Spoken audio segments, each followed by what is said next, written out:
Hello friends, आज की यह वीडियो आपके लिए बहुत ही ज़्यादा इम्पोर्टेंट होने वाली है क्योंकि आज अपन बात करने वाले हैं हॉस्पिटल में जो ज़्यादातर इंजेक्शन यूज में लिए जाते हैं वह कब यूज में लिए जाते हैं और कौन से इंजेक्शन हैं जो किस काम आते हैं। अपन सब कुछ इस वीडियो में जानने वाले हैं, तो वीडियो को आप पूरा देखना, वीडियो को स्किप बिल्कुल मत करना। तो चलिए वीडियो को शुरू करते हैं। अपन सबसे पहले बात करते हैं डाइक्लोफेनिक इंजेक्शन के बारे में। ये जो इंजेक्शन है यह एनाल्जेसिक इंजेक्शन है, मतलब कि पेन किलर यह इंजेक्शन है। यदि पेशेंट के बोन पेन हो गया, बॉडी का पेन हो गया, मसल्स पेन हो गया, किडनी स्टोन का पेन हो गया, यदि इस प्रकार का पेशेंट को पेन रहता है या दर्द रहता है तब आप इस इंजेक्शन का उपयोग कर सकते हैं। मार्केट के अंदर बहुत से ब्रांड नेम के आपको इंजेक्शन मिल जाएंगे। मैं आपको अब जितने भी इंजेक्शन के बारे में बताऊंगा वो इनके कंटेंट्स यानी इंग्रेडिएंट्स के नाम से जो इंजेक्शन जाने जाते हैं उनके बारे में बताऊंगा, क्योंकि जो इनका ब्रांड नेम है वह तो बहुत सी कंपनियां बनाती है तो वह चेंज होते रहते हैं, ताकि आपको समझने के अंदर कोई दिक्कत ना हो। ब्रांड नेम पे आप मत जाइएगा। इसके अंदर जो सोल्ट नेम दिया गया है, कंटेंट दिया गया है, इंग्रेडिएंट्स दिया गया है, इसके ऊपर आप जाइएगा। मैं आपको इस अगले इंजेक्शन के बारे में बताऊंगा तो इसके इंग्रेडिएंट्स में ही बताऊंगा ताकि आपको समझ में अच्छे से आ जाए। अब अपन बात करते हैं अब्डोमिनल पेन के बारे में। तो यदि पेशेंट के पेट के अंदर दर्द होता हो, चाहे वह किसी भी कारण से हो रहा हो, तो यदि पेट के अंदर दर्द रहता है तो डाइसाइक्लोमिन इंजेक्शन लगाया जाता है। यदि इस इंजेक्शन को लगाने के बाद भी पेशेंट के यदि पेन से रिलीफ नहीं मिलता, पेट के अंदर दर्द से राहत नहीं मिलती, तब आप उसे ड्रोटावेरिन इंजेक्शन लगा सकते हैं। यदि इस इंजेक्शन को लगाने के बाद भी पेशेंट के पेट के अंदर दर्द कम नहीं होता है तो उसे हायोसिन इंजेक्शन लगाया जाता है। ये तीनों इंजेक्शन पेट के अंदर दर्द से राहत देने में काफ़ी अच्छी मदद करते हैं।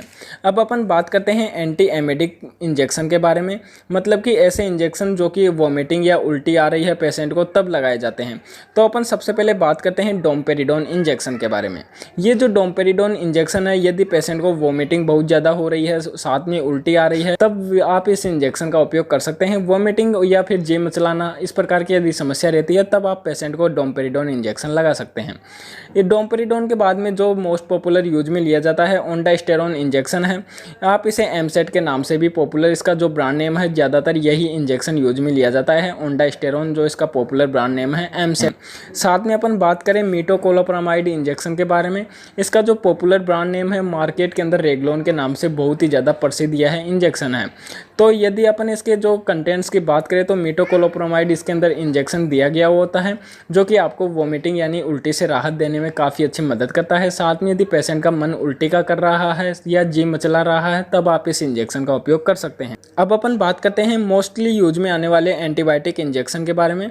वैसे तो मार्केट के अंदर बहुत से इंजेक्शन एंटीबायोटिक मिल जाएंगे, जैसे एमोक्सिसिलिन, साथ में हो गया मोक्सक्लेव, इस प्रकार के बहुत से इंजेक्शन आपको मिल जाएंगे। लेकिन जो नॉर्मली ऑपरेशन से पहले या ऑपरेशन के बाद पेशेंट को दिए जाते हैं ताकि उनको बैक्टीरियल इन्फेक्शन की संभावना नहीं हो, तो जेंटामाइसिन इंजेक्शन है, यह भी एंटीबायोटिक इंजेक्शन है। यदि पेशेंट को बैक्टीरियल इन्फेक्शन की समस्या हो गई है, मतलब कि पेशेंट के साइनस की डिजीज़ हो गई या फिर लंग्स में निमोनिया की बीमारी हो गई या फिर यूटीआई यूरिनरी ट्रैक्ट इन्फेक्शन हो गया हो, मतलब कि मूत्र मार्ग के अंदर समस्या हो गई, ये यदि इस प्रकार की पेशेंट को जो कि बैक्टीरियल इन्फेक्शन हो जाता है तो तब आप इस जेंटामाइसिन इंजेक्शन का उपयोग कर सकते हैं। नेक्स्ट इंजेक्शन की अपन बात करें तो अमिकासिन इंजेक्शन हो ही गया।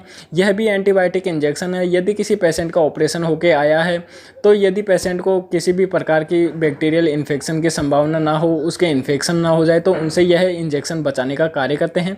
यह इंजेक्शन भी वही कार्य करते हैं जो कि मैंने जेंटामाइसिन इंजेक्शन में बताए हैं, बैक्टीरियल इन्फेक्शन से आपको बचाते हैं। साथ में एक एंटीबायोटिक और है सेप्ट्रिक्सोन, जो कि एलर्जी टेस्ट करके आप इस इंजेक्शन को लगा सकते हैं। मैंने जो आपको ये तीनों इंजेक्शन बताए हैं ये तीनों एंटीबायोटिक इंजेक्शन है, मतलब कि लास्ट वाला जो सेप्ट्रिक्सोन इंजेक्शन है यह एलर्जी टेस्ट करके ही पेशेंट को लगाएं, क्योंकि कई बार यह पेशेंट कई पेशेंटों को सूट नहीं करता है, कई पेशेंटों को एलर्जी हो जाती है इसको लगाने के बाद। बाकी जो ये तीनों एंटीबायोटिक इंजेक्शन है बहुत ही अच्छे इंजेक्शन हैं। यदि पेशेंट को बैक्टीरियल इन्फेक्शन होने की संभावना रहती है, किसी पेशेंट का प्री ऑपरेटिव या ऑपरेटिव के बाद में इस इंजेक्शन को लगाए जाते हैं ताकि उनको बैक्टीरियल इन्फेक्शन ना हो, या फिर किसी पेशेंट के बहुत दिनों से बहुत ज़्यादा बुखार आ रहा है, या फिर पेशेंट के बैक्टीरियल इन्फेक्शन यूरिनरी ट्रैक्ट के अंदर इन्फेक्शन हो गया हो, साथ में लंग्स का यानी कि निमोनिया हो गया हो पेशेंट को, इस प्रकार की यदि पेशेंट को बैक्टीरियल इन्फेक्शन की संभावना रहती है तब आप इस एंटीबायोटिक इंजेक्शन का उपयोग कर सकते हैं। बहुत से और भी कई एंटीबायोटिक इंजेक्शन है, अपन अगले वीडियो में बात करेंगे। अब अपन बात करते हैं एंटी एलर्जिक इंजेक्शन के बारे में। यदि किसी पेशेंट को किसी भी इंजेक्शन लगाने से एलर्जी हो जाए, या फिर किसी मधुमक्खी काट ले या किसी भी ड्रग्स का उपयोग कर ले तब एलर्जी हो जाते हैं, तब कौन से इंजेक्शन लगाते हैं, मतलब कि खुजली हो जाना, एलर्जी कई प्रकार की होती है, शरीर में खुजली हो जाना किसी भी कारण से, दाग धब्बे निकल आना यानी कि शरीर के ऊपर चकत्ते के निशान आ जाना, या फिर नाक बहना, छींके आना, इस प्रकार की यदि एलर्जिक प्रॉब्लम रहती है तब कौन से इंजेक्शन लगाए जाते हैं। तो अपन सबसे पहले इंजेक्शन की बात करते हैं फेनिरामिन मिलिट्रेट इंजेक्शन, जिसे एविल के नाम से आप इसे हर मेडिकल स्टोर से परचेस कर सकते हैं।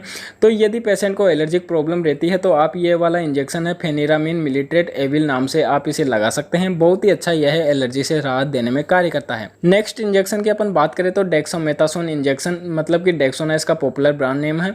आप उससे इस इंजेक्शन का उपयोग कर सकते हैं। यह भी आपको एलर्जिक प्रॉब्लम से राहत देने में काफ़ी अच्छी मदद करता है।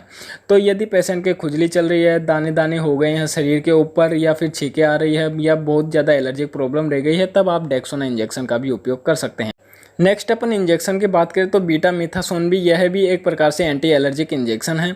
मतलब कि यदि पेशेंट को खुजली हो रही है, दाने दाने शरीर के ऊपर आए हैं, तब भी आप ये बीटामिथासोन इंजेक्शन है आप इसका उपयोग कर सकते हैं। यह भी एक प्रकार से एंटी एलर्जिक इंजेक्शन है। अब अपन बात करते हैं गैस्ट्रिक प्रॉब्लम के बारे में। यदि पेशेंट के बहुत ज़्यादा गैस्ट्रिक प्रॉब्लम हो गई है, GERD की प्रॉब्लम हो गई है, एसिडिटी बहुत ज़्यादा बनती है पेट के अंदर बहुत ज़्यादा भारीपन हो गया है, खट्टी डकारी आ रही है, जलन हो रही है, तब कौन से इंजेक्शन लगाते हैं। तो अपन सबसे पहले बात करते हैं रेनिटिडिन इंजेक्शन के बारे में। ये जो इंजेक्शन है बहुत ही अच्छा आपको गैस्ट्रिक प्रॉब्लम से राहत देने में काफ़ी अच्छी मदद करता है। इसके पॉपुलर ब्रांड नेम रेंटेक के नाम से आप इसे हर मेडिकल स्टोर से परचेस कर सकते हैं। बहुत ही अच्छा यह इंजेक्शन है। यदि पेशेंट को एसिडिटी की प्रॉब्लम रहती है, GERD की प्रॉब्लम रहती है, तो आप इसे रेंटेक इंजेक्शन लगा सकते हैं। नेक्स्ट अपन इंजेक्शन की बात करें तो पेंटोपेराजोल इंजेक्शन है, आप इसे पेंटोसिड के नाम से भी बोल सकते हैं। यह इंजेक्शन भी पेशेंट के यदि सीवियर एसिडिटी रह गई है, पेट के अंदर भारीपन आ गया है, पेट फूल गया है, तब आप इस इंजेक्शन का उपयोग कर सकते हैं। यह भी पेशेंट को GERD डिजीज से बचाता है, यानी कि बहुत ज़्यादा एसिडिटी हो गई है, तब आप इस इंजेक्शन का उपयोग कर सकते हैं। अब अपन नेक्स्ट इंजेक्शन की बात करें तो ट्रेनेक्सामिक एसिड इंजेक्शन है। मतलब कि यदि पेशेंट के बहुत ज़्यादा ब्लीडिंग हो रही है, किसी पेशेंट की डिलीवरी हो चुकी है, या डिलीवरी होने के बाद पेशेंट की यदि ब्लीडिंग स्टार्ट हो गई है, ब्लीडिंग रुक नहीं रही है, तब यह इंजेक्शन लगाए जाते हैं। यह ट्रेनेक्सामिक इंजेक्शन है। मतलब कि ट्रेनेक्सा इसका जो पॉपुलर ब्रांड नेम है। मार्केट के अंदर बहुत सी ब्रांड के आपको ये ट्रेनेक्सामिक इंजेक्शन मिल जाएंगे, परंतु जो इसका मोस्टली ज़्यादातर इंजेक्शन यही यूज में लिया जाता है। ट्रेनेक्सा इसकी पॉपुलर ब्रांड नेम है। तो यदि पेशेंट की ब्लीडिंग हो रही है, रुक नहीं रही है, तब आप ये ट्रेनेक्सा इंजेक्शन लगा सकते हैं। इसको लगाने के बाद पेशेंट की जो ब्लीडिंग हो रही है उसमें काफ़ी अच्छी परिवर्तन आ जाता है और वह धीरे धीरे कम हो जाता है। नेक्स्ट अपन इंजेक्शन की बात करें तो मेकोबोलामिक इंजेक्शन। मतलब कि ये जो इंजेक्शन है विटामिन B12 है। यदि पेशेंट को थकान रहती है, खून की कमी आ गई है, तब यह इंजेक्शन लगाया जाता है। इसके अपन पॉपुलर ब्रांड नेम की बात करें तो न्यूरोकाइंड के नाम से यह आपको हर मेडिकल स्टोर पर भी मिल जाएगा, और बहुत ही आसानी से यह इंजेक्शन, ये जो कि अपने शरीर के अंदर खून की कमी रहती है, तो यह उसकी पूर्ति करने में काफ़ी अच्छी मदद करता है। यह इंजेक्शन लगाने से पहले आप एक बार AST कर ले, क्योंकि कई बार इस इंजेक्शन को लगाने के बाद पेशेंट को एलर्जिक प्रॉब्लम भी हो जाती है। तो बहुत ही अच्छा यह इंजेक्शन है। यदि पेशेंट को खून की कमी हो गई है, थकान रहती है, कमजोरी महसूस रहती है, तो आप मेकोबोलामिक इंजेक्शन लगा सकते हैं। न्यूरोकाइंड इसका पॉपुलर ब्रांड नेम है, जो कि आपको हर मेडिकल स्टोर पर मिल जाता है। तो मैंने आपको सब कुछ इस वीडियो में बता दिया है, कौन सा इंजेक्शन कब यूज में लिया जाता है और उसके क्या क्या बेनिफिट है। यदि आपको इस वीडियो से थोड़ी भी जानकारी मिली तो यार वीडियो को जरूर से जरूर लाइक कर देना, और चैनल को अगर आपने अभी तक सब्सक्राइब नहीं किया तो यार सब्सक्राइब करके बेल आइकन को दबा देना, ताकि जब भी हम अगला वीडियो डालें तो उसका नोटिफिकेशन आपको सबसे पहले मिल जाए। तो मिलते हैं अगले वीडियो में, जब तक के लिए जय हिंद।